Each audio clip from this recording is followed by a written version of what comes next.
As compared to Needleman and Wunsch, Smith-Waterman algorithm performs the local alignment. It is also a dynamic programming approach. So let's see how these two they differ from one another. Steps are the same. In the same way we do initialization, there is matrix filling and there is traceback or formation of the alignments. So in initializations, what we do over here is we initialize those matrices as zeros. So we don't have negative scores over here. So whenever the score becomes negative, it introduces a zero over there.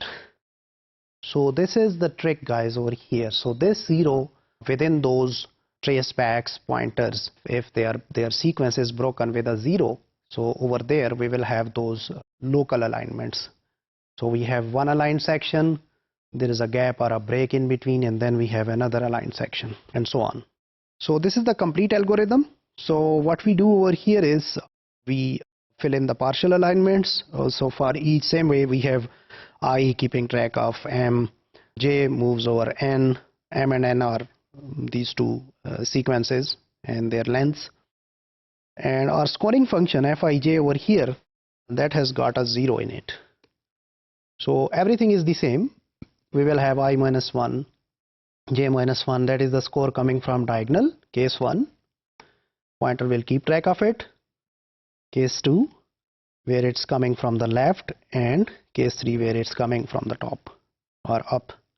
So in that case, one more thing which we have incorporated over here is, in any case, whenever your score becomes less than 1, it will pick up the 0, because any negative score is less than 0. So Fmn is the optimal score, and from PTR pointer we can trace back the alignment same way we did in the Needleman and Wunsch. We create the matrix m plus 1 and with m plus 1 columns and n plus 1 rows. We know why we need that, because that is when we start this alignment we might want to start with some gaps. So we have first row and first column that is filled with 0. Then we add the match or mismatch score diagonally. So we take the first two elements, we compare them. So here we have A and T, they mismatch.